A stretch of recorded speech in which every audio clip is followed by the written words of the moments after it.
Good evening, everyone. On behalf of International Homeopathic Foundation, I welcome you all today. And today we have with us son of Dr. L.M. Khan sir, and जिनका introduction किसी को भी I don't think required है. So Dr. Arkam Khan is with us today, and he will be taking the session forward. But before that, let me introduce IHF to those people who are new to IHF. So IHF was founded in the year 2015, which aims to promote homeopathy through academics and integrated approach. Since inception, we organized various free health camp seminars, homeopathic medical education series. The most talked about 3 days successful International Homeopathic Congress was organized at Taj Vivanta Dwarka in April 2016, where more than 250 doctors, researchers participated globally. We had virtual International Homeopathic Summit and mega panel discussion during COVID-19, and we had these eminent speakers with us on the panel. IHF has also organized joint webinars with Lung Care Foundation to create awareness in society against increasing pollution and its harmful effects. We have proposed credit system for homeopathic doctors to Ayush department. IHF has started a learning campaign on social media, which is Let's Learn Together, and we have completed more than 200 days with the support of doctor students. The management of IHF team consists of Dr. R.N. Wahi, Dr. Muktinder Singh, Dr. Amita Arora, Dr. Bhavna Malhotra, Dr. Monica Singh, Dr. Gurbeer Kaur, Dr. Suman Sachdev, Dr. Vinod Madan. And we welcome Dr. Arkam Khan today, and his topic is my experience with learnings of Dr. L.M. Khan in bedside cases. Before that, I would like Dr. Bhavna to introduce Dr. Arkam Khan to our audience. Dr. Bhavna, please unmute yourself.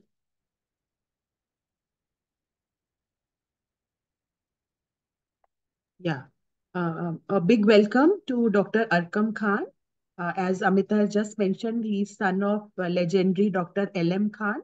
He's the second generation homeopath of the family and has pursued homeopathy since his childhood. He has completed BHMS from Naimnath Homeopathic Medical College and Hospital, Agra and UP. And under the able guidance of Dr. L.M. Khan sir from last 8 years, in his clinical experience, he is organizing his own webinar classes in urinary complaint and female disorders using homeopathic constitutional remedy. We welcome you, Dr. Arkam Khan. Thank you so much, ma'am. Special thanks to Dr. Amita ma'am for inviting me in this webinar. And I'll stop my share, sir, now, and you can then yes, ma'am. share Yes, your ma'am. slides. Yes, Yes, yes, ma'am. please.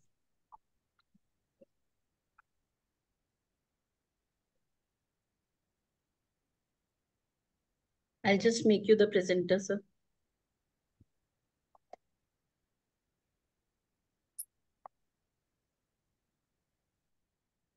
Yes, please go ahead, sir.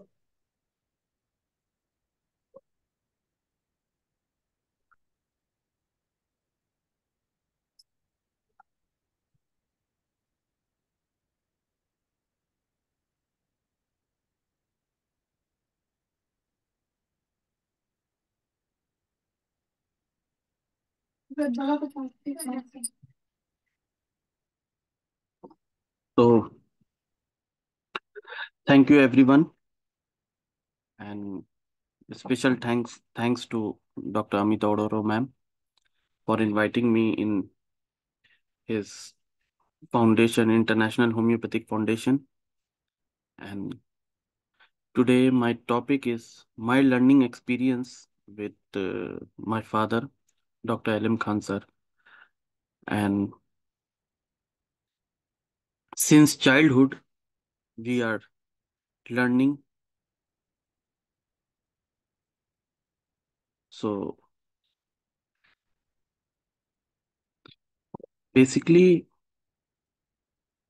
homeopathic is in my gene. So मेरे पास कोई other option नहीं था. Accept homeopathy, क्योंकि gene का prominency इतना था कि वो टुवर्ड्स होम्योपैथिक पे ही आया। और सिंस चाइल्डहुड से मैं अपने फादर को तो देखता आ रहा हूँ, स्पेशली वैसे केसेस जो अदर सिस्टम ऑफ मेडिसिन से रिजेक्ट होके या वर्स्ट होके आते हैं। और उससे ज़्यादा इम्पोर्टेंस कि हमारे घर पे जो बहुत सारी प्रॉब्लम या डिजीज हम लोग में डेवलप होते हैं बाय एनी कॉजेस, उसके लिए भी कोई हम रॉन्ग पैथी या रॉन्ग मेडिसिन हम मिसगाइड नहीं हो। तो असल मेरे फादर का फोकस यही था कि होम्योपैथिक इसलिए एटलीस्ट सीख लो कि आपके घर में अगर कोई बीमार हो तो उसको आप ट्रीट कर सको। तो उन्होंने कभी फोर्स नहीं किया होम्योपैथिक सीखने के, इसलिए कि आप जाके जॉब ढूंढो।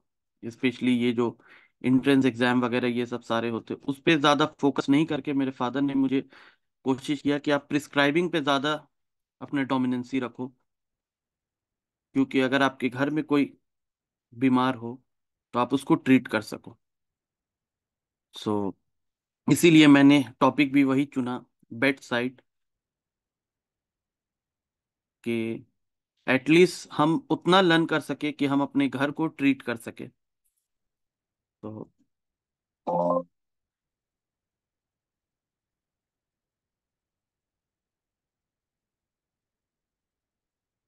And again once again thanks to doctor Amita ma'am.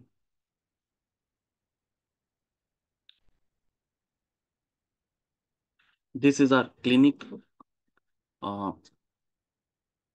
where we learn the bedside aid cases. So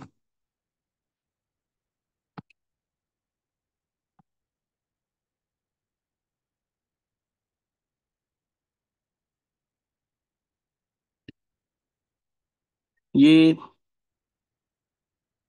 हमारी जो होम्योपैथिक लर्निंग है, बेसिकली जो मैं अपने फादर से सीखा और मेरे फादर की तरफ से जो चलता है, वो बेसिकली स्टार्ट हुआ है फ्रॉम एलन स्कीनोट, सॉरी SC एलन सर से, और वो हम लोग तक पूरा एम्पिरिकल लर्निंग आया है। So this is the short brief of doctor SC Allen sir. And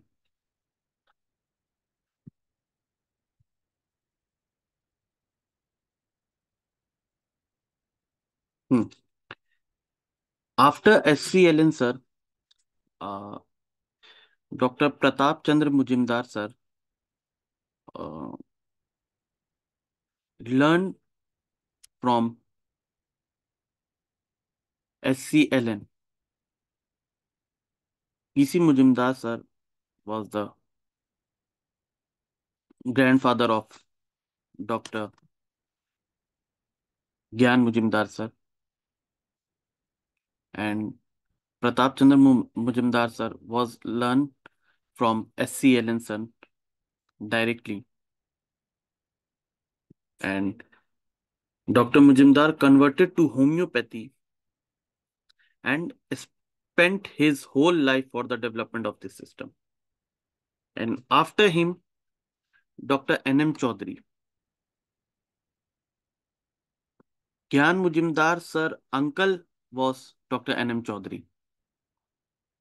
Dr. NM Chaudhary was the जो ज्ञान मुजुमदार सर के फादर थे, उनकी सिस्टर के हस्बैंड थे doctor NM Chaudhary sir.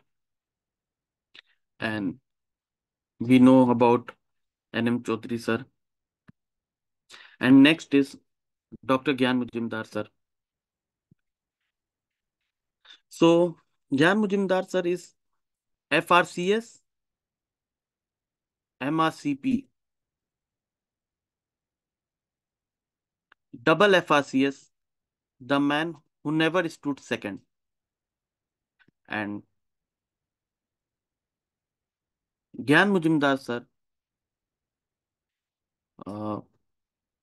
was converted into homeopathy. So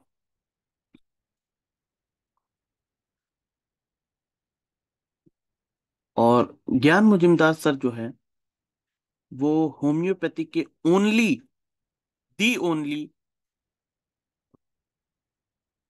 student है होम्योपैथी के जिन्होंने सर्जरी में सबसे हाईएस्ट मार्क्स होम्योपैथिक में ऑब्टेंड किया.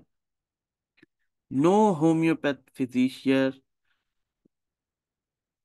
get the highest mark in surgery department than Gyan Mujumdar sir. Is the highest. FRCS, double FRCS, and converted into the homeopathy. So ये incident जो है जो मैंने अपने फादर से सुना है, सीखा है, और उन्होंने जो बताया है ज्ञान मुजुमदार सर के बारे में कि वो कैसे होम्योपैथिक में कन्वर्ट हुए. एक किडनी का पेशेंट था, उनके फादर की क्लिनिक पे आया था, वो वहां पे बैठ के थे और उस पर्सन का सारा pain with fever complain start होता था 4 to 8 PM में.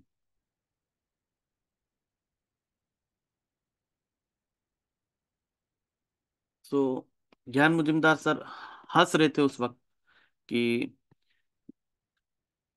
किडनी का पैथोलॉजी अलग होता है, फीवर आता है उसमें, ऐसा होता है, ये सारा कंप्लेन, ये जो भी वॉट एवर में भी द पैथोलॉजी वो था, अभी मुझे याद नहीं प्रॉपर, ना सर को याद था.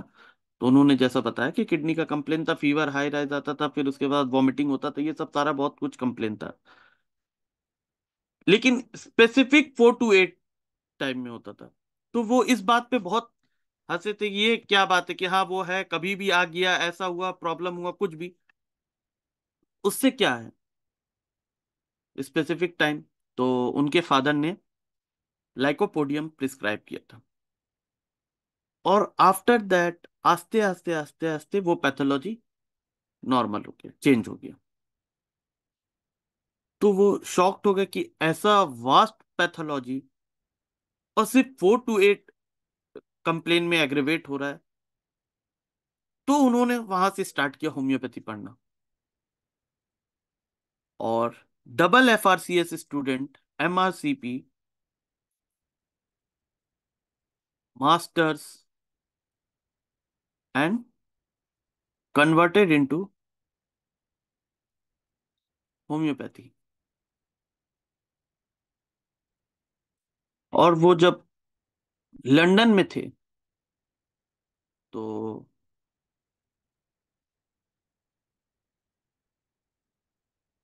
उन्हें वो एग्जाम दे रहे थे, तो वो रिटर्न में लिखते लिखते लिखते लिखते उनका फिंगर में पूरा नमनेस हो गया, वो पेन उठ गया, पूरा सून हो गया ये फिंगर. तो उन्होंने अपने फादर को फोन किया, ऐसा ऐसा है कि वो इतना लंबा शीट लिखना पड़ा, बहुत कुछ ऐसा ऐसा, उसके वजह से मेरा फिंगर में पेन उठा है, नमनेस हो गया है पूरा, कुछ उसमें कोई सेंसरी वर्क नहीं हो रहा है, ऐसा लग रहा वो उंगली है ही नहीं. तो उन्होंने रेफर किया कि आप वहां पे JH क्लार्क है, आप उनको जाके वहां दिखा लो. तो उनके पास गए, उन्होंने ऑक्जेलिक एसिड दिया और वो ठीक हो गया.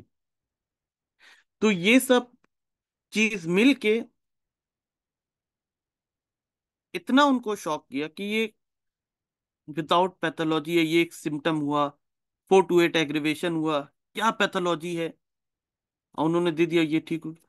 Then he converted to homeopathy और आज होम्योपैथी के जितने स्टूडेंट हैं वो सब जानते हैं doctor J N Mujumdar sir को. He was a legend and my father learn from him. So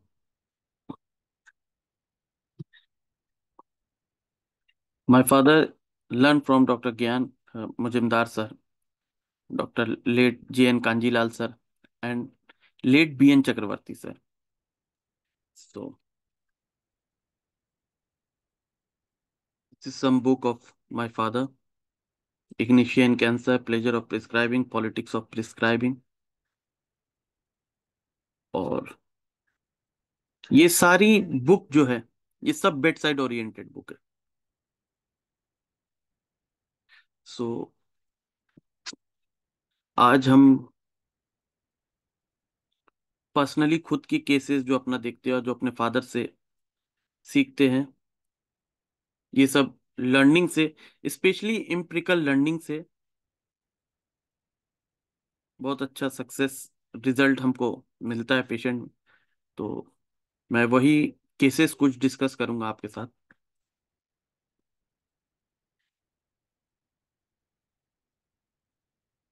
This is empirical learning following the footstep of your guru. जब तक आप अपने टीचर से सीखेंगे नहीं तब तक आप एक अच्छे होम्योपैथिक बेडसाइड प्रिस्क्राइबर नहीं हो पाएंगे. गुरु मस्ट है. सो ये एक चेन है एम्पिरिकल लर्निंग का.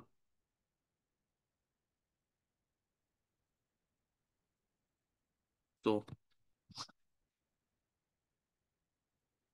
some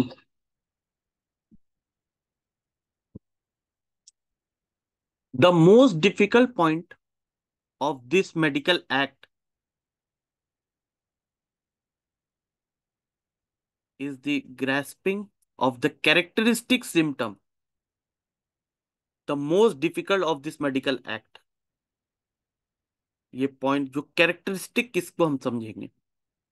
for this reason characteristic किसको बोलते हैं ये हम कैसे समझेंगे. ये सिम्टम है, ये कैरेक्टरिस्टिक है, वो सिम्टम है, वो कैरेक्टरिस्टिक है. 3 सिम्टम मिला जिसमें वो डोमिनेंसी नहीं है फिर भी हमने प्रिस्क्राइब कर दिया. अरे ये 3 पॉइंट तो मिल रहा था. नहीं, कैरेक्टरिस्टिक क्या है ये समझने के लिए कि कैरेक्टरिस्टिक सिम्टम किसको बोलते हैं, किस सिम्टम्स को कितना इंपॉर्टेंस देते हैं कि जिसपे हम प्रिस्क्राइब कर सके. इसके लिए we recommended beginners learn the art of practicing with an experienced homeopathy. This is called empirical learning. ये फुट स्टेप फॉलो नहीं आप करेंगे तब तक एक कैरेक्टरिस्टिक प्रिस्क्राइबिंग, कैरेक्टरिस्टिक सिम्टम समझना मुश्किल है. मैम हम एक्सप्लेन करते हैं. टोटलिटी है, कैरेक्टरिस्टिक दोनों डिफरेंट चीज है, वो हम एक्सप्लेन कर देंगे अभी. सो कैरेक्टरिस्टिक क्या है.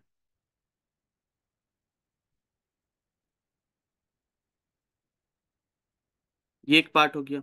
अब कैरेक्टरिस्टिक सिम्टम किसको बोलते हैं ये मैं लास्ट में एक्सप्लेन करूंगा. पहले मैं जो बेड साइड केसेस है वो डिस्कस कर लूं आपके साथ.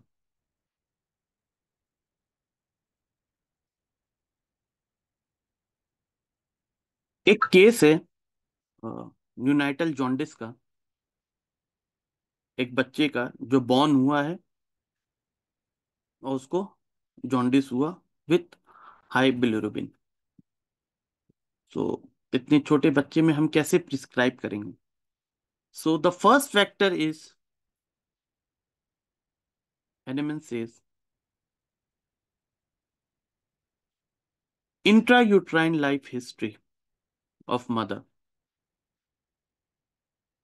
जैसे अफोरिज्म 6 में भी हैनेमैन कहते हैं, take note nothing except the change in the body and mind.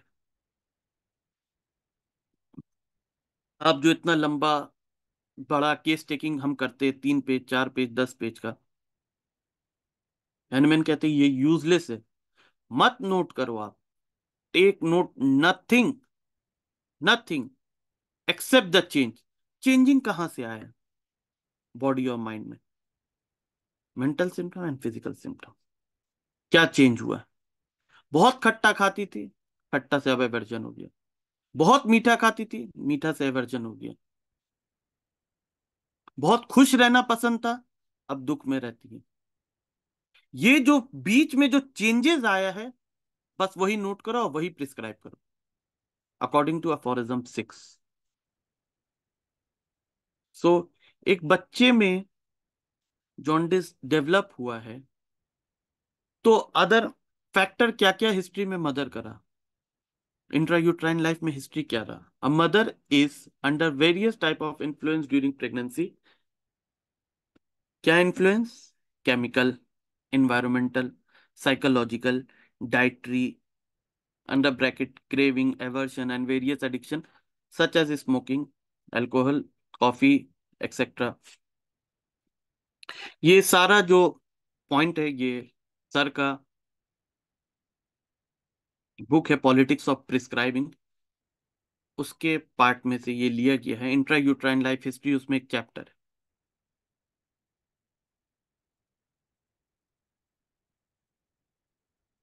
तो पैथोलॉजिकल पैथोलॉजीज और defects in child may result from either purely miasmatic genetic or chemical or environmental or psychological cause of their interaction. The result is due to 1 second, ma'am.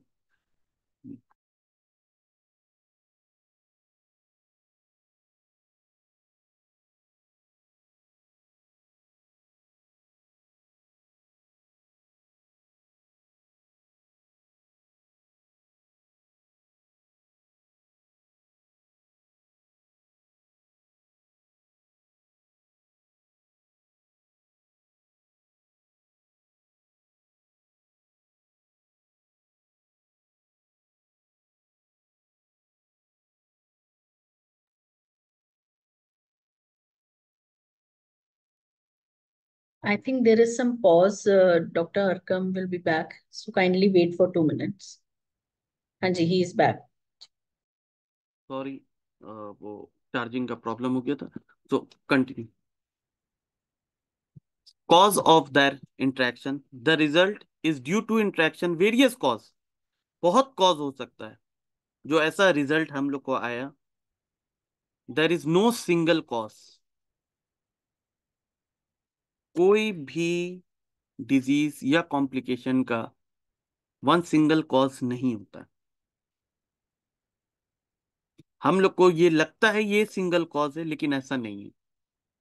बहुत सारे cause हो सकते हैं। उस causes में ये बहुत ज्यादा डोमिनेट करता है, वो अलग बात है, लेकिन एक सिर्फ कॉज नहीं हो सकता। Between genetic and outside factor like accessory circumstances, aphorism 5 अगर आप पढ़ेंगे तो उसमें एक एक्सेसरी सर्कमस्टांसेस लिखा हुआ है, moral and intellectual behaviour, age, sex, ये सब चीज जो हैनेमैन ने कहा है कि इसको भी नोट आप करो। सो एक्सेसरी सर्कमस्टांसेस में जैसे lunar and solar phases, various drug, food habit, ड्रगिंग, poisoning, social pressure, economic, ये सारे फैक्टर। ये बहुत ब्रीफ में था तो मैंने बहुत शॉर्ट में लिया है कि 1 आवर का टाइम है कि उसमें इजिली हम उस बात तक रीच कर सकें। तो देखिए, अफोरिज्म 5 में हैनिमैन भी कहते हैं कि क्योर करने के लिए पर्टिकुलर एक कॉज नहीं होता है। मोस्ट प्रोबेबल, मोस्ट हो सकता है ये कॉज बहुत ज्यादा है, लेकिन जरूरी नहीं है सिर्फ एक कॉज। बहुत सारे कॉजेस हो सकते हैं, उसमें से ये लगता है कि हाँ इस वजह से होता है, लेकिन उसको हमको कंसीडर नहीं करना चाहिए। बारिश में भीगा उसके वजह से सर्दी होगी, हो सकता है, लेकिन सिर्फ वही कॉज है, उसी की वजह से नहीं। There is no one cause. बारिश में बहुत लोग भीगे, बारिश में बहुत लोग भीगे, उनको नहीं हुआ, हमको हो गया। हमारा इम्यून वीक था, क्यों वीक था? उसके अदर फैक्टर तो multiple cause, not only one single cause.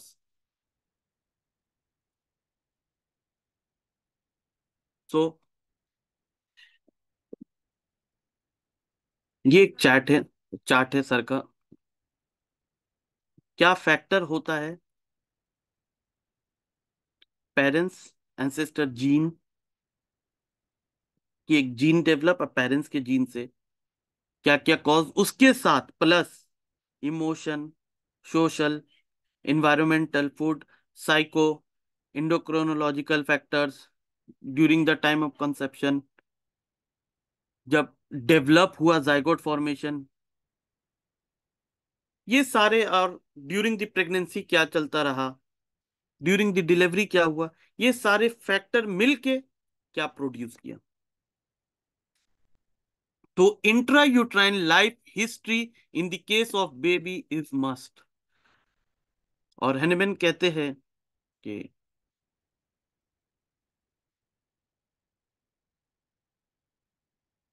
अ, मेरे फादर के जो गुरु थे वो कहते हैं कि अगर फुल अच्छे से केस टेकिंग हो गया है तो समझ लो पेशेंट हाफ क्योर हो गया। तो एक अच्छा केस टेकिंग के लिए एक बच्चे में the most important factor is the intra uterine life history of the mother. तो उसी का केस जो हम लोग एक नहीं बहुत केस ऐसा देख चुके हैं जिसके फैक्टर की वजह से ये कॉम्प्लिकेशन डेवलप हुआ है। सो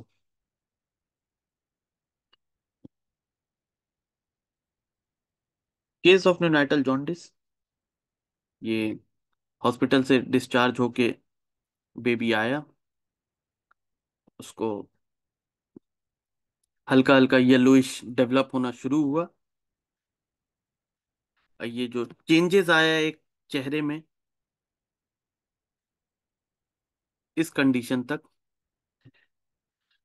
importance of intrauterine history, only gestational thyroid history of mother taken allopathy medicine. सिर्फ अगर ये जो लोग कहते हैं ना कि सिर्फ प्रेगनेंसी के वक्त ये डिजीज आती है, जैसे स्पेशली डायबिटीज हुआ, थायराइड हुआ, ये इरप्शन हुआ, तो समझ लीजिए कि ये आपके बॉडी के अंदर कहीं ना कहीं सप्रेस है। जहां आपका इम्यून वीक होता है ये डेवलप होता है, क्योंकि जब एक बेबी मदर के वुम में रहता है तो उस वक्त मदर का सबसे इम्यून वीक रहता है और उस वक्त ये डेवलप होता है। तो इसके मतलब कि कहीं ना कहीं सप्रेशन ऑफ द थायराइड का डेवलपमेंट है, जो इम्यून या अदर फैक्टर की वजह से बाहर डेवलप नहीं होके आ पा रहा है। लेकिन जैसे ही इम्यून का वीकनेस हुआ ये आ गई, गेस्टेशनल डायबिटीज, इरप्शन, हाइपरटेंशन। लेकिन अगर आप ये देखिएगा, अगर उसको आप ट्रीट करते हैं कोई पेशेंट को या अगर अपने फैमिली मेंबर को, अगर गेस्टेशनल पीरियड के वक्त जो चीज डेवलप होता है, आप देखिएगा लेटर एज में वो डेवलप होगा ही होगा, अगर उसका सही से होम्योपैथिक ट्रीटमेंट नहीं किया गया तो। सो एक ये हमें दिखा। दूसरा, during this whole 9 month of pregnancy, which is बहुत अनकॉमन होता है। एक टाइम पीरियड रहता है, फर्स्ट सेमेस्टर में होता है, ट्राइमेस्टर में होता है ये वॉमिटिंग, लेकिन उसके बाद ठीक हो जाता है। लेकिन continuous long term 9 month vomiting, and during the pregnancy mother has the extreme desire for the sweets.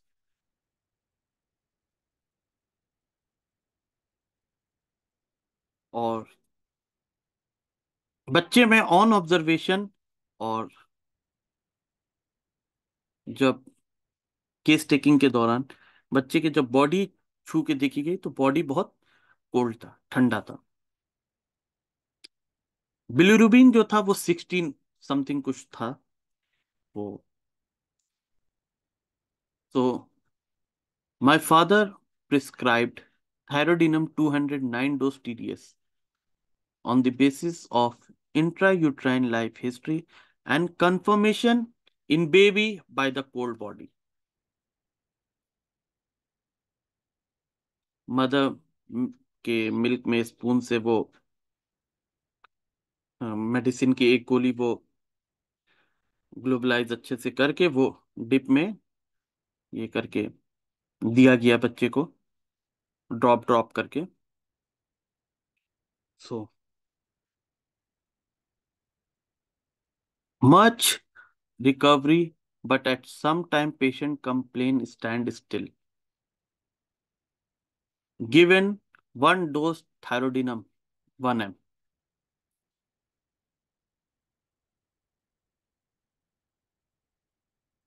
After thyroidinum, जो बच्चे का मदर को, उसके फादर को, उसके फैमिली कोई तरह का फोटोथेरेपी नहीं दिया गया, कोई तरह का एलोपैथिक मेडिसिन नहीं दिया गया उसे, बस नॉर्मल घर में धूप दे के ये होम्योपैथिक मेडिसिन और एवरी 3-4 डेज के इंटरवल में वो टेस्ट किया गया बिलिरुबिन, और कुछ समय बाद देखा गया नॉर्मल बिलिरुबिन हो गया। सो इंट्रा यूट्राइन हिस्ट्री, मदर को हिस्ट्री है थायराइड का and extreme desire for the sweets, continuous long 9 month vomiting, and just after the born of the baby has the jaundice complaint and the body of the baby is cold. So some points of thyroidinum prescribing from politics of prescribing,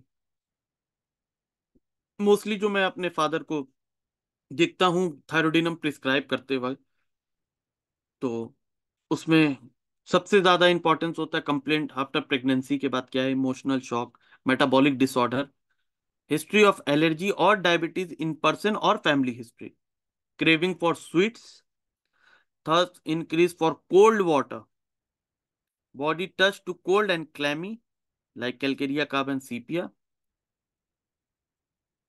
menstrual irregularities, hypertrophy of thyroids, BN Chakraborty sir का clinical tips है, hypertrophy of the thyroids, और thyroidinum का अगर कोई भी symptom अगर आपको मिलता है जो कॉन्कोमिटेंट जो प्रिस्क्राइबिंग के बेसिस पे होता है, give thyroidinum 3x BD and breast tumour, estrogenic congestion, history of taking birth control pills.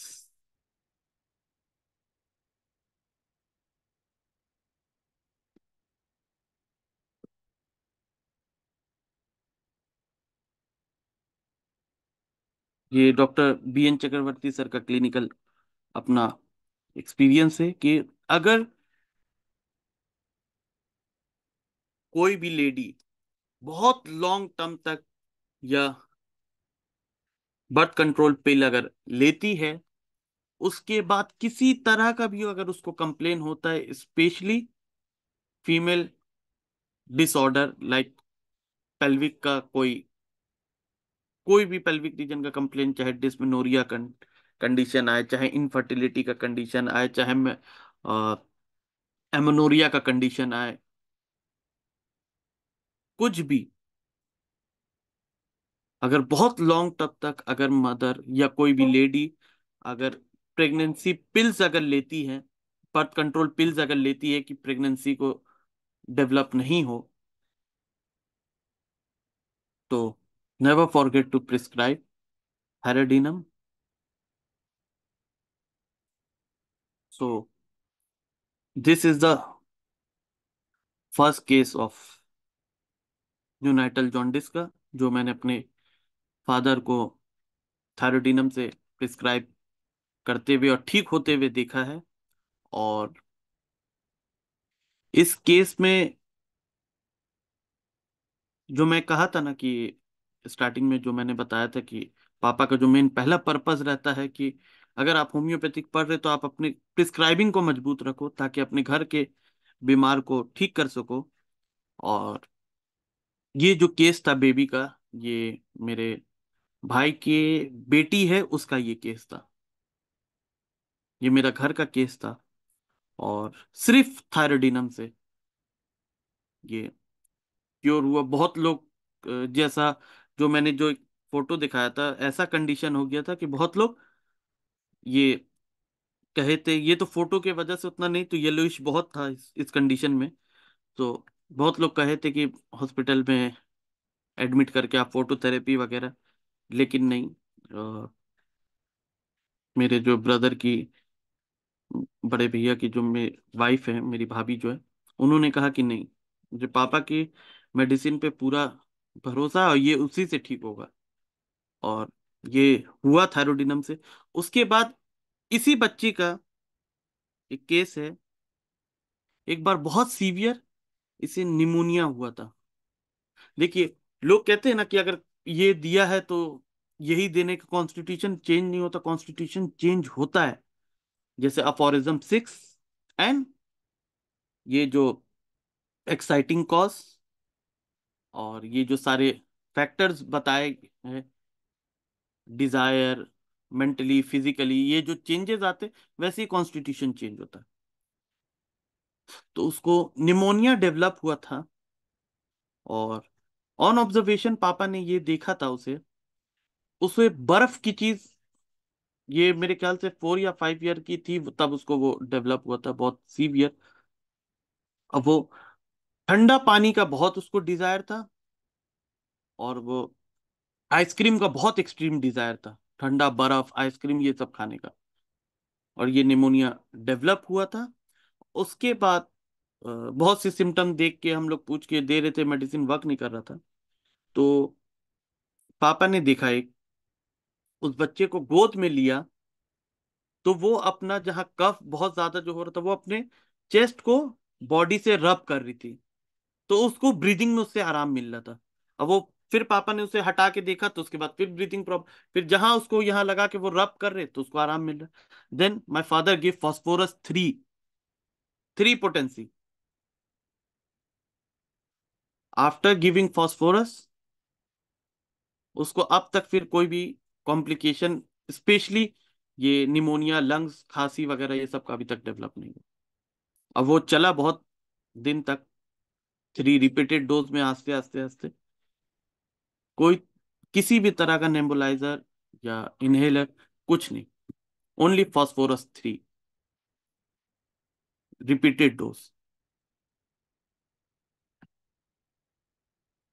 सो ऐसे ही जो मेरा जो टॉपिक है ये bed side learning with my, तो ये घर ही के बहुत से केसेस हमारे अपने रिलेटिव्स के और ये सब देख के मैंने डिसाइडेड किया था कि नहीं, होम्योपैथिक ही करना है। और उससे मैंने रिजल्ट देखा था। सो ये केस हो गया। दूसरा ये मेरा केस है, मेरा पेशेंट का, जो मैंने अपने फादर से डिस्कस किया था, उन्होंने सजेस्ट किया था और उनके साथ ही मैंने देखा था। ये राइट इंगोनल स्क्रोटल हार्निया का केस था। So case of 18 years male, name M Sahar, Kolkata. Right sided scrotal hernia, only right sided. उसमें उसको कॉम्प्लिकेशन होता था involuntary urination whenever go for urine, feel incomplete constant desire to urinate. हर वक्त लगता था अब होगा और होगा और होगा ऐसे। पास हिस्ट्री में क्या ट्रॉमा मिला? साइकिलिंग करता था कंटिन्यू 12 साल तक। Extreme desire for the sweet thing. तो 18 साल का वो लड़का था, तो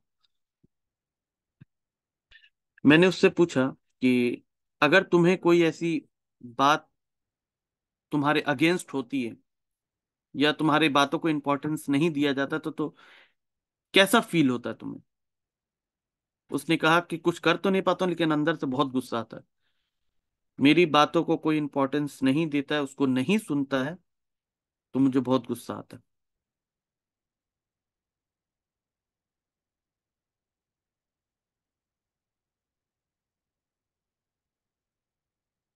मैंने प्रिस्क्राइब किया lycopodium 4M 1 dose 4 M potency, जो सिर्फ एसबीएल कंपनी में स्पेसिफिक पोटेंसी, ये जो है पापा ने बनवाया था एसबीएल कंपनी में।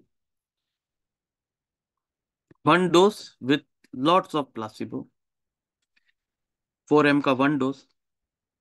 इसी के साथ एक केस था पापा का, जो 4M मैंने देखा था। एक पेशेंट को हाइपरटेंशन था, 200, 220, 240 ऊपर का। नीचे का एकदम नॉर्मल रहता था, 60 70 60 70 ऐसे। बहुत सा मेडिसिन दिया गया, पापा ने ब्राइटामिनोड दिया और भी बहुत कुछ दिया, नहीं वर्क किया। तो उसके पर्सनैलिटी और भी बहुत से सिम्टम देख के पापा ने उसे लाइकोपोडियम 4M दिया, और आस्ते आस्ते वो नॉर्मल कंडीशन पे आ गया, ब्लड प्रेशर। सो अगर आप ये केस जो मैंने स्टार्टिंग में कोटेशन दिया था कि जब तक ये आप अपने टीचर के पास बैठ के नहीं सीखोगे, ये कॉन्फिडेंट नहीं आ सकेगा ऐसे पोटेंसी और ऐसे प्रिस्क्राइबिंग का। मेडिसिन दे देना ठीक हो गया, ठीक है, लेकिन एक टीचर के साथ बैठ के मेडिसिन दे के उस पर कांस्टेंट प्लासिबो खिलाना,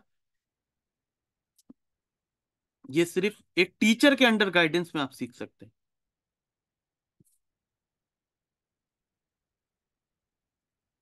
एंड ये रिजल्ट नॉर्मल स्टडी, कोई भी तरह का हर्निया का कोई भी एविडेंस नहीं। यूएसजीएफ स्क्रोन, ये एक केस है बच्चे का। ये एक दूसरा केस था लाइकोपोडियम 4M पोटेंसी का। ये एसबीएल कंपनी में आपको मिल जाएगा। एंड ये एक पेशेंट का केस था, उसी के फैमिली के मेंबर का था, उसी के छोटे भाई का केस है जिसका भी मैंने डिस्कस किया। और बहुत एडुकेटेड फैमिली है, इनके पूरे फैमिली मुझसे ट्रीटमेंट करवाते हैं। सो इस वो जो बच्चे का केस था, उसको एलर्जिक राइनाइटिस का भी कंप्लेन था, और एलर्जिक राइनाइटिस और उसके साथ साथ उसको फैटी लीवर था। अब मुझे याद भी नहीं था कि उसको फैटी लीवर है, जब उसने टेस्ट करा के मुझे दिखाया, जब स्टार्टिंग में आया था तब मुझे दिखाया था कि मुझे फैटी लीवर है, ऐसा था। ये लाइकोपोडियम 4M से fatty liver with right inguino scrotal hernia दोनों ठीक हो गया। तो पापा ने मुझे बताया था 4M पोटेंसी यूज करने का, कि अगर लाइकोपोडियम का सिम्टम अगर पेशेंट में बहुत डोमिनेट मिलता है और पैथोलॉजिकली राइट साइडेड बहुत स्ट्रांग है, आइदर लीवर का कोई कंप्लेन हो, लाइकोपोडियम अगर मिल रहा है, डोमिनेट करता है, अगर पैथोलॉजी बहुत ज्यादा राइट साइडेड, तो गिव 4M पोटेंसी, और उसके बाद एक डोज दे के आप उस पर बैठ जाओ। अगर राइट साइडेड किडनी का अगर प्रॉब्लम हो, चाहे किडनी स्टोन का प्रॉब्लम हो, किसी तरह का भी राइट साइडेड अगर लाइकोपोडियम का सिम्टम मिलता है, तो ये नहीं कि सिर्फ राइट साइडेड है तो आप दे दो। मैं पोटेंसी की बात कर रहा हूँ। अगर पैथोलॉजिकली अगर कुछ चेंजेस अगर राइट साइडेड जगह पे अगर मिलता है, हर लाइकोपोडियम पेशेंट है, तो गिव लाइकोपोडियम 4M पोटेंसी। ऐसा एक केस नहीं, बहुत केसेस मैंने अपने फादर के साथ देखा, और बहुत अच्छा result, specially hernia and scrotal undescended testes, ये सब वगैरह। सो उसका एलर्जिक राइनाइटिस का आईजीई जो उसका था वो भी बहुत कम हुआ था। और ये केस था उसी के छोटे भाई का। आया था पेशेंट मेरे पास दिखाने के लिए एलर्जिक राइनाइटिस के लिए। मैंने केस टेकिंग करके बहुत सा मेडिसिन जब दिया, बाद में उसकी मदर ने बताया कि मैं एक बात आपको बताना चाहती हूँ।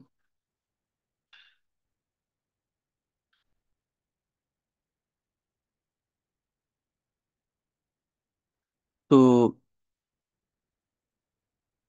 उसकी मदर ने कहा कि मैं एक चीज बताना आपको चाहती हूँ कि मेरे जब बच्चे में दिखाया गया था उसको, जब वो, तो उसका टेस्ट किया गया था, इको वगैरह ये सब देखा गया था, तो डॉक्टर बताया था कि इसको हार्ट में एक होल है। सो इसका कोई प्रॉपर ट्रीटमेंट नहीं है बस अभी हम लोग के पास। आप इसको ज्यादा दौड़ने से, चलने से, ये सब चीजों से आप इसको बचा के रखो। सो मैं उसका ट्रीटमेंट कर रहा था। पेशेंट का कंप्लेन था बहुत severe sneezing, shortness of breathing, nasal discharge specially after bathing, family history of tuberculosis, diathesis specially paternal side. तो मैंने बेसिलाइनम दिया था उसे, और भी बहुत से सिम्टम पे। फियर ऑफ डॉग था बहुत प्रोमिनेंट, एंड बहुत मीठा खाना पसंद करता था, एंड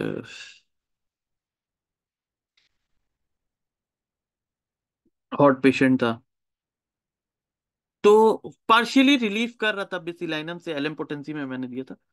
फिर उसके बाद वापस वो रिलैप्स करता था, हर एक दो महीना, 2 महीना बाद ठीक रहा, फिर हो गया रिलैप्स।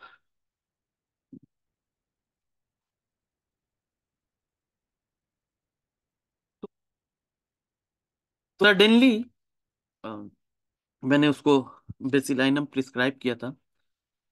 मैंने मेडिसिन फिर लिख दिया था दोबारा कि आगे पोटेंसी आप बढ़ाओ तो फिर देखते हैं शायद रिलीफ मिले। तो फिर मैं उसकी मदर का केस लेने लगा। उनकी मदर भी मुझसे ट्रीटमेंट कराती हैं।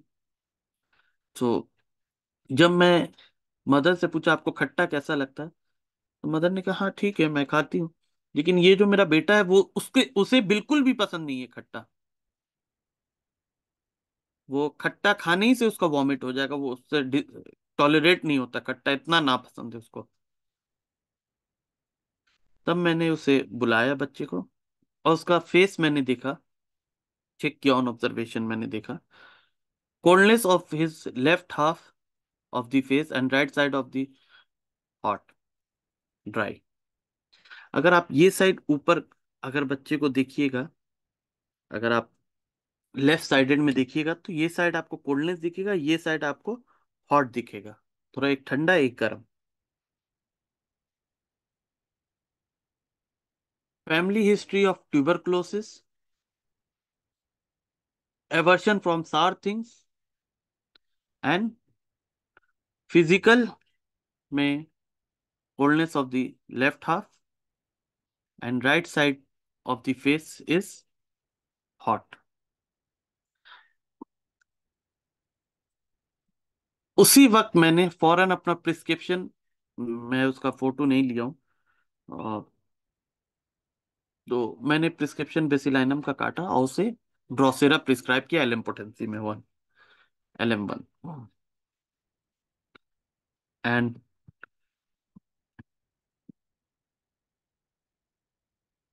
Basis of prescribing prescription according to हैंडमैन मटेरिया मेडिका प्योरा में, अगर आप सिम्टम नंबर 255 देखिएगा तो coldness of face, left half cold मिलेगा, राइट साइडेड हॉट मिलेगा, and symptom number 70 great sensitiveness to sour smell and sour things, tolerate ही नहीं कर सकता है, and family history of strong tuberculosis, diathesis background.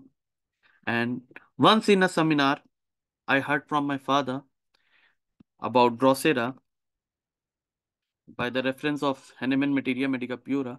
उन्होंने कहा कि ड्रोसेरा के अंदर इतना पावर है कि अगर आप किसी पेशेंट, नॉर्मल अगर आदमी को अगर ड्रोसेरा अगर आप रिपीटेड देते जा रहे हो तो ट्यूबरक्लोसिस लाइक सिम्टम उसके अंदर प्रोड्यूस कर देगा, इतना पावर है। उन्होंने पूरा रेफरेंस बताया कि एक रैट के माइस के ऊपर ये देखा गया था, टेस्ट किया गया था, ट्यूबरक्लोसिस नहीं, क्योंकि वो बैक्टीरिया से फिर डेवलप होगा, लेकिन लाइक सिम्टम मलेरिया नहीं। मलेरिया का पैरासाइट जब तक नहीं काटेगा तब तक मलेरिया डेवलप नहीं होगा। लेकिन चाइना का अगर आप वो देखिएगा तो मलेरिया लाइक सिम्टम होता है, मलेरिया नहीं होता है। तो वैसे ही ट्यूबरकुलोसिस नहीं, ट्यूबरकुलोसिस लाइक सिम्टम, पूरा हर चीज आपको लगेगा कि ट्यूबरकुलोसिस है, टेस्ट कराइएगा नहीं, लेकिन फीचर सिम्टम सारा ट्यूबरकुलोसिस का आपको मिलेगा। And family history background diathesis वो चलता चला आ रहा है, खांसी, ब्रीदिंग, ये सारा प्रॉब्लम, ग्रेट सेंसिटिवनेस। एंड मैंने एलिम्पोटेंसी में दिया। एलर्जिक राइनाइटिस का आईजी उसका बहुत हाई था, वो बहुत कम हो गया। मैं हर 6 महीने पे 8 महीने पे वो एक टेस्ट करा लेता हूँ। वो आस्ते आस्ते एकदम अभी कंप्लीट खत्म नहीं हुआ, वो अंडर मेरे ट्रीटमेंट में भी अभी है। लेकिन जो 1500 1600 1000 के करीब वो था, वो घटते घटते 400 500 के करीब में आ गया। और हार्ट का जो उसका रिपोर्ट कराया गया, ये सारा चेम्बर जो था कंक्लूजन, ये सारा नॉर्मल उसका आया है। कोई भी हार्ट में होल किसी तरह का नहीं दिख रहा है। और एक डॉक्टर गौरंग सर का एक बुक है, रिस्पिरेटरी अपर रिस्पिरेटरी ट्रैक के ऊपर, कॉम्प्लिकेशन के ऊपर उनका एक बुक है। और उन्होंने एक केस मुझे अपना शेयर करने को कहा था, तो मैंने यही केस शेयर किया था उनके साथ।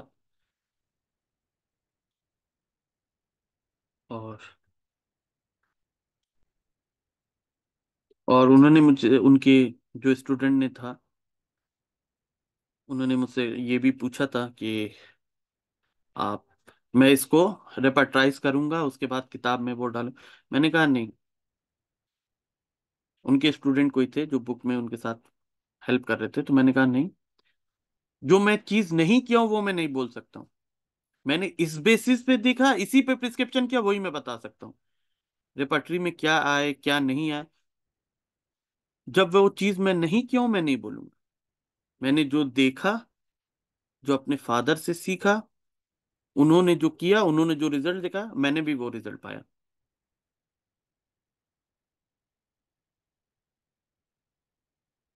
और जो हार्ट का होल था वो भी, एलर्जिक राइनाइटिस अभी भी परसिस्ट है।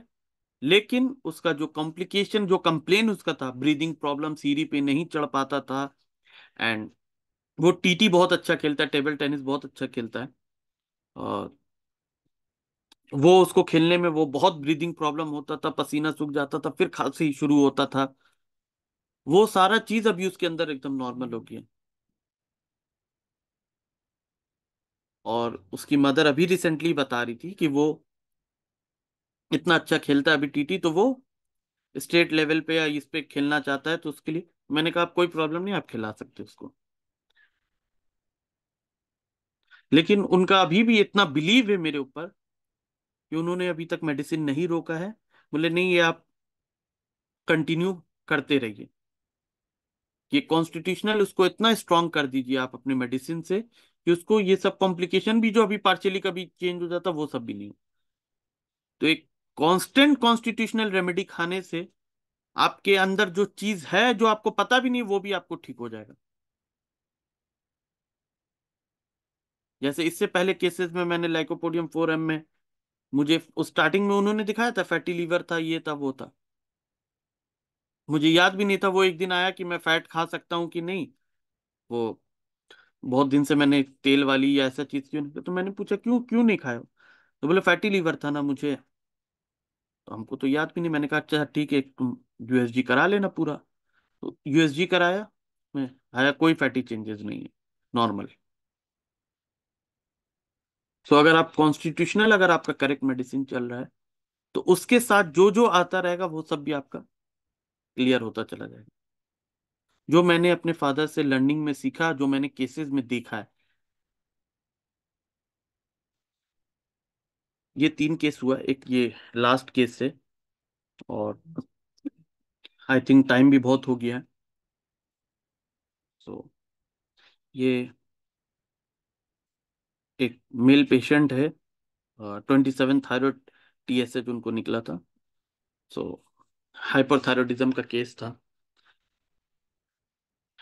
बहुत साल से।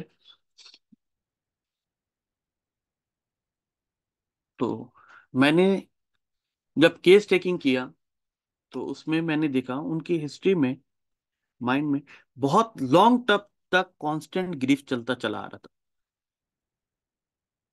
हर थोड़े दिन में कोई कोई बातें, किसी किसी बातों पे उनको दुख डेवलप हो जाता था, उनको खराब लगता था, फीलिंग दुख का। कोई भी ऐसा इंसिडेंट हुआ, कोई भी ऐसा वाक्य हुआ, उनको दुख लग जाता था, ग्रीफ। दिन में उनको काम करने से ज्यादा, अगर कोई वर्क, अगर धूप में बहुत ज्यादा बाहर, वर्कर टाइप का उनका वर्क है, बहुत ज्यादा वर्क करने से उनको धूप में हेडेक होता था। अज- जब बहुत जोर से हंसते थे, आंख में पानी आ जाता।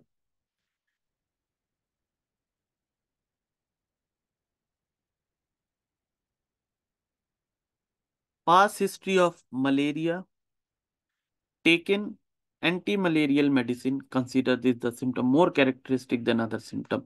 मेरे लिए ये सारा सिम्टम जो है, मेरे लिए बहुत स्ट्रॉन्ग कैरेक्टरिस्टिक था, जिसकी बेसिस पे मैं नेट्रम्यूर प्रिस्क्राइब कर सकता था।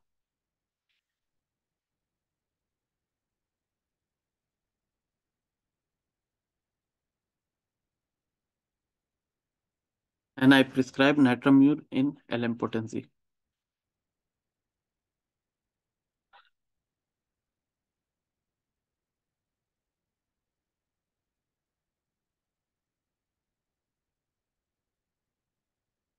और एक चीज था कि ये he does not have craving for salt.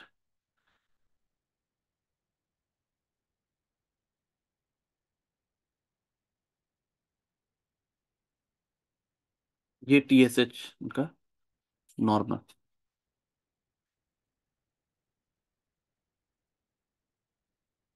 इसके बाद मैं एक चीज बताता हूँ। ये दिखाने के बाद नॉर्मल उनका हो गया, उसके बाद उन्हें प्रोस्टेट का प्रॉब्लम था,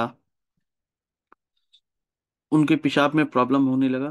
तो मैंने मेडिसिन, फिर दोबारा वो मुझे आया, ये ठीक हो गया, फिर दोबारा देखा, मैंने मेडिसिन चेंज किया। तो 3-4 महीना मैंने मेडिसिन, दूसरी मेडिसिन दिया, कोई रिलीफ नहीं। क्योंकि उसके बाद बहुत सा नाइट्रम्यूर का सिम्टम जो मैंने जिस बेसिस पे प्रिस्क्राइब किया था, वो दिख रहा नहीं था मुझे।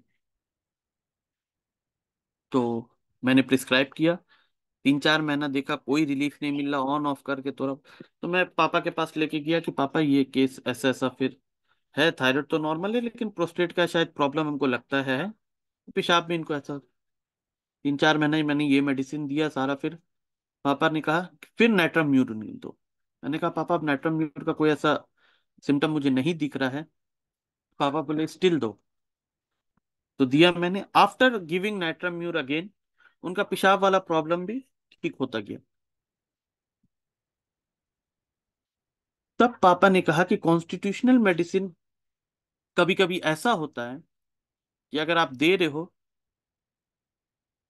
हमको लगता है वो सिम्टम नहीं दिख रहा है, लेकिन वो उसके अंदर रहता है।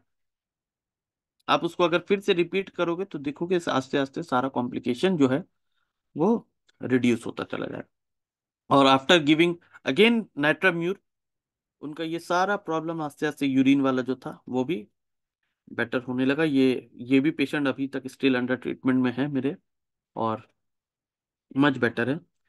तो ये 4 केसेस था जो, क्योंकि क्लिनिक में कभी कभी रश इतना हो जाता है, हम लोग सिर्फ कम लोग हैं, तो इतना टाइम नहीं मिलता कि पेशेंट का प्रिस्क्रिप्शन का फोटो ले, ये ले। तो ये 3-4 केस ऐसा था जो मेरे पास था।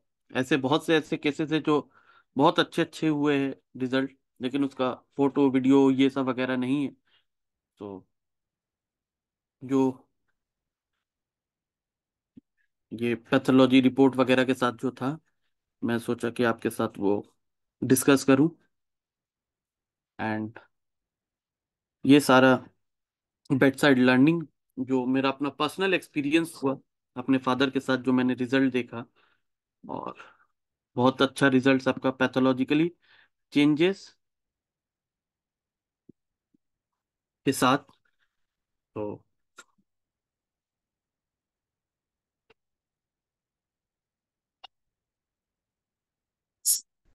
ये ऑडियो आपको सुनाई दे रहा है?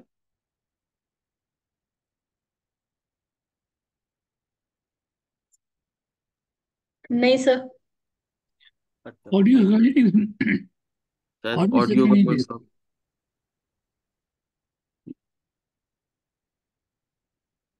तो ये पेशेंट का एक रिव्यू था कि उनका जो थायराइड नॉर्मल हुआ था। तो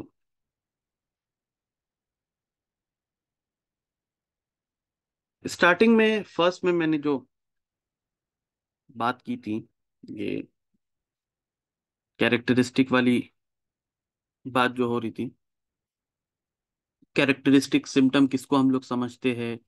जैसे कि मैंने स्टार्टिंग में जो रेफरेंस दिया था कि एक टीचर के पास बैठने से तभी आप कैरेक्टरिस्टिक समझ सकते हो। तो हैनिमैन सर कहते हैं अफोरिज्म 153 में, in this search for a homeopathic specific remedy. अगर बहुत स्पेसिफिक रेमेडी अगर आप जानना चाहते हो, तो उसके बारे में मैं कहता हूं, यही मैं कहना चाहता हूं, दैट इज टू से, in comparison of all the collective symptom of natural disease with the list of symptom of known medicine, in order to find among these an artificial morbific agent corresponding by similarity to the disease to be cured. The more striking, कैसा features होना चाहिए एक specific remedy चुनने के लिए?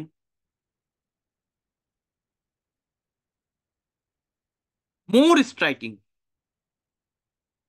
Singular, uncommon and peculiar, under bracket characteristic. यही characteristic है। बहुत स्ट्राइकिंग, सबकी यूरिन से स्मेल आती है, एक के यूरिन से खुशबू आ रहा है।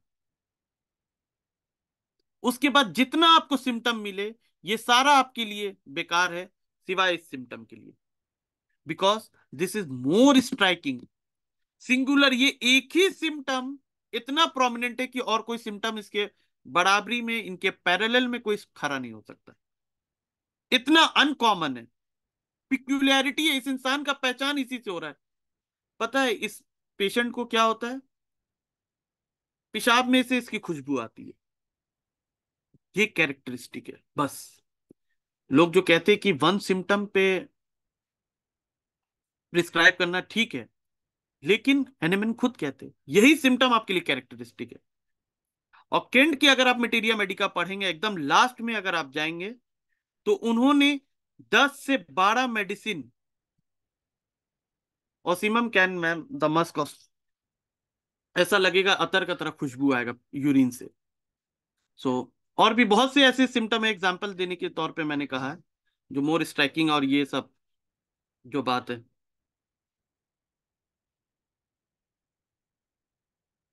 सो है, आप केंट के अगर मटेरिया मेडिका में जाएंगे, अगर लास्ट में आप, उन्होंने 10 से 12 मेडिसिन ऐसे बताए वन सिंगल सिम्टम के साथ। केंट ने बताया वन सिंगल सिम्टम, आपकी ये सिम्टम आपको देखे आप प्रिस्क्राइब करो ये मेडिसिन।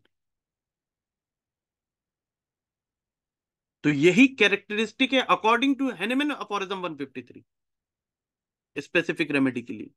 अगर आपको ये दिखता है और सारा सिम्टम इसके आगे आपको कमजोर है, फॉर एग्जाम्पल मैंने 3-4 एग्जाम्पल कुछ रखे जो discuss. Laughter during chill, Calcarea का। इट इज कॉमन नहीं, बहुत अनकॉमन। जहां ठंडा लग रहा हंस रहा है। पेशाब तभी होगा जब वो लेटेगा, अदरवाइज पेशाब नहीं होगा। क्रियोजोट। एंजीना पेक्टोरिस वाला सिम्टम रहेगा सारा, और डिल्यूजन और सपना रहेगा ऐसा कि हवा में उड़ रहे। लेट्रोडेक्टस।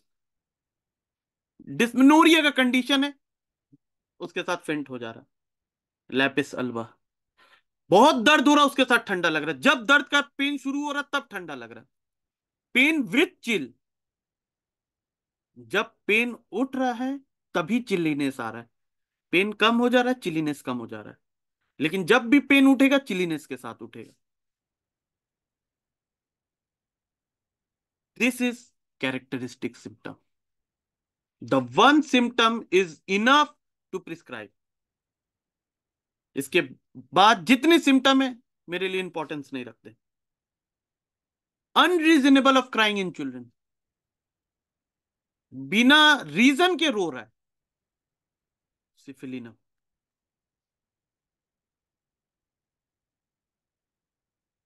Salted smoked meat, ham bacon, calcarea phos. चर्बी का, फैटी, मोटा चर्बी का, ham bacon like fat meat, specially smoked and salted. Calcarea phos one single remedy. सिर्फ जूसी थिंग का डिजायर रहेगा। Hot food and milk, chelidonium.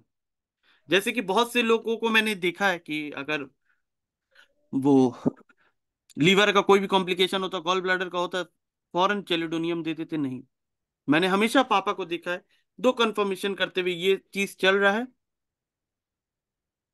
बहुत गरम गरम खौलता हुआ खाना अगर निकलता आप खाते तो कैसा लगता है? बहुत पसंद है हमको। पापा चेलिडोनियम देते। अगर बोलता है नहीं उतना गर्म नहीं, हल्का गर्म, ठंडा हो जाएगा तो नहीं खाऊंगा, हल्का गर्म रहेगा, then my father give lycopodium. हल्का गर्म खाना पसंद, warm lukewarm food desire lycopodium. And एकदम खौलता हुआ एकदम गरम गरम खाना, chelidonium. Dark chocolate, lyssin and carcinosin. Cold foods and drink, phosphorus. Recurrent urinary tract infection, sycotic compound.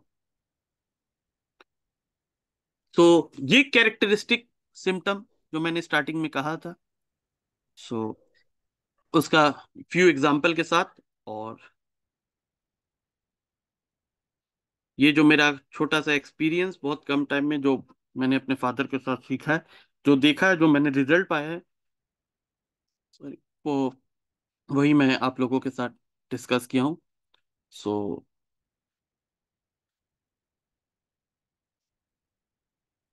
अभी भी मैं लर्नर हूँ। अगर इसमें बोलने में या फिर कुछ नहीं एक्सप्लेन करने में अगर मुझसे कमी हो गई होगी, तो मैं भी अभी सीख ही रहा हूँ, पढ़ रहा हूँ। जो मैंने जितना लर्न किया है अपने फादर से और जो मैंने देखा है, मैंने बस वही आप लोग के साथ शेयर किया हूँ। So thank you everyone for listening me.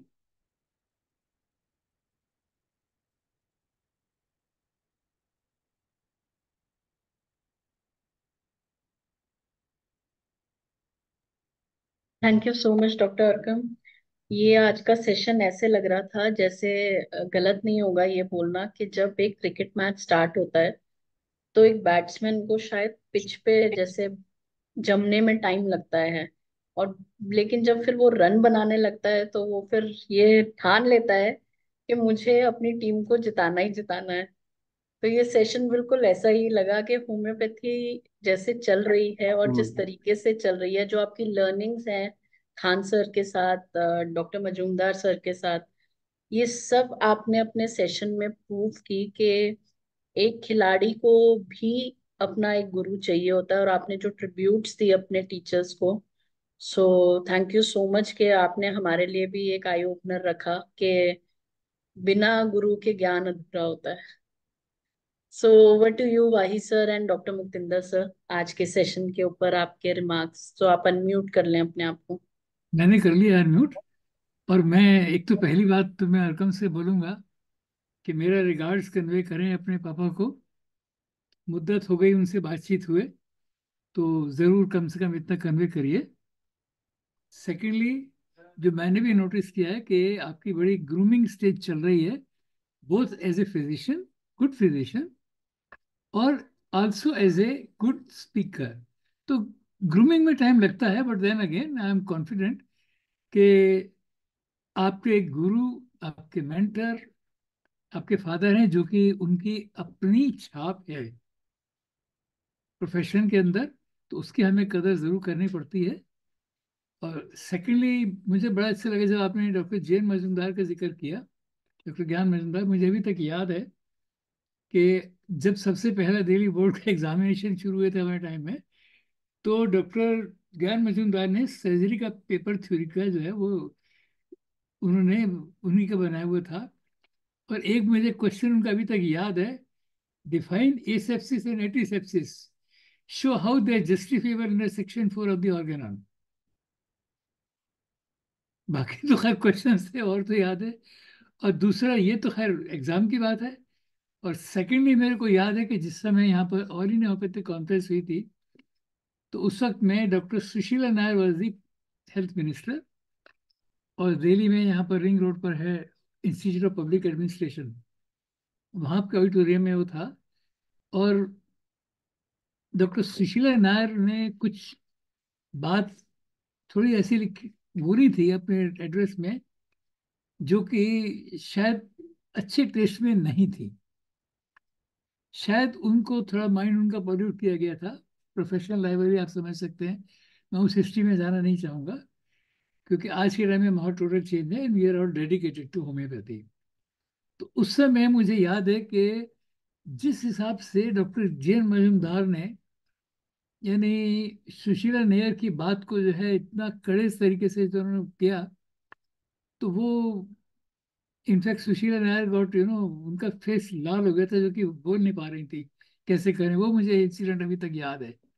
But any how, ये तो चलता है, दुनिया का रिवाज है, होता है कुछ ना कुछ। बट डेफिनेटली डॉक्टर ज्ञान मजूमदार के पापा तो आपके डायरेक्ट स्टूडेंट रहे हैं। जी मैं सर। उनका मैं उनका एक एग्जामिनी कैंडिडेट रहा हूँ, मैं ये कह सकता हूँ।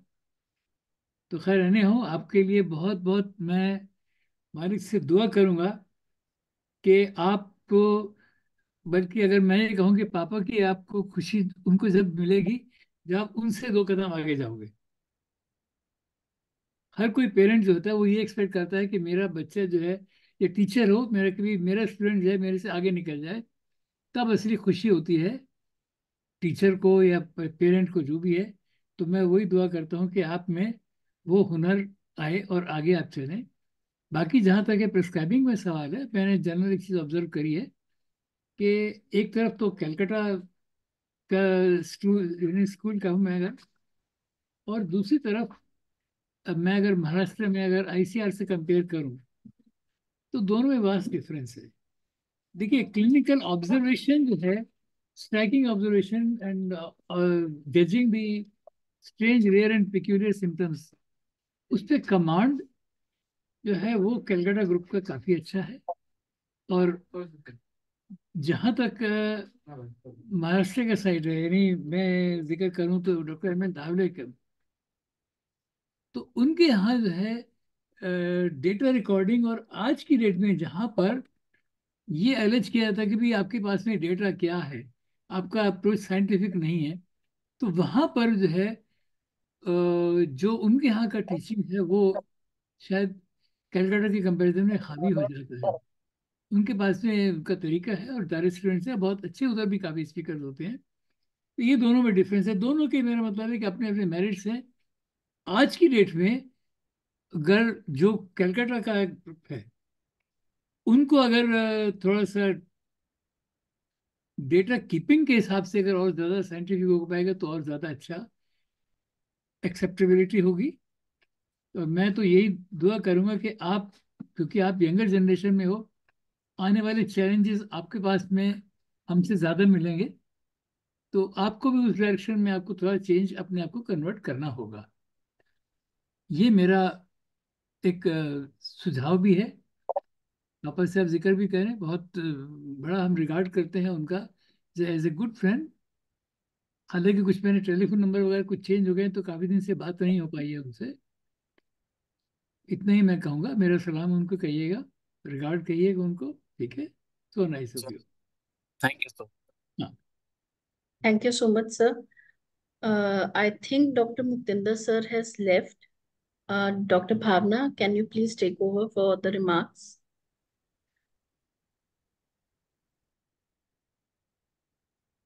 Dr. Bhavna, you can unmute yourself.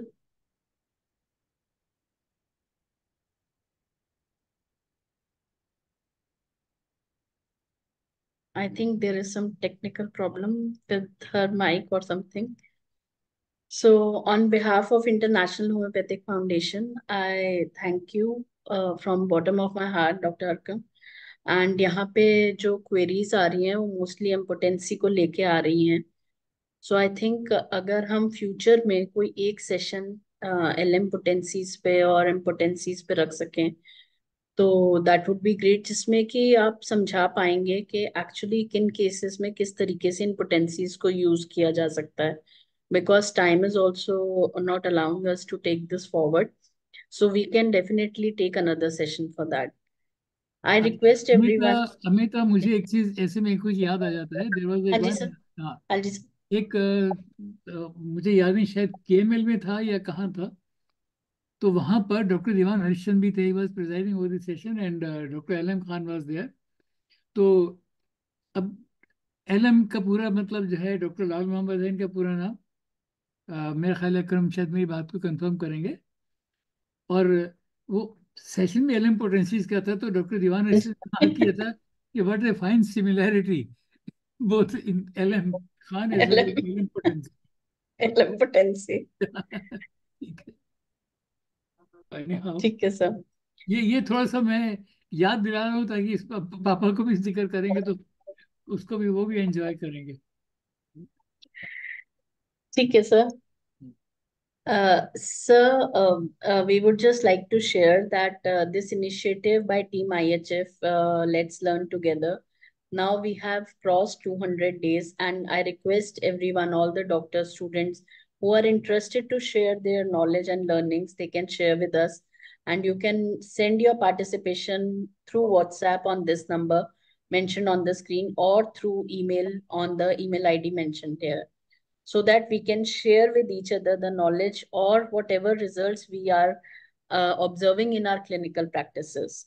Our presence is there on social media in Instagram, YouTube, Facebook, and we have a website at www.ihfworld.org.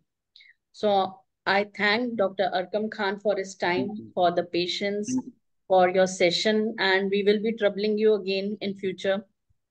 So thank you all the doctors, student, practitioners, and moreover Team IHF who has helped us to organize this session.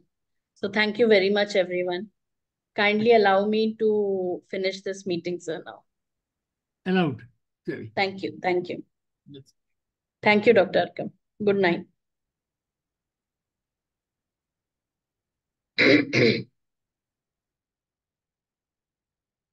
चलो बंद कर दो।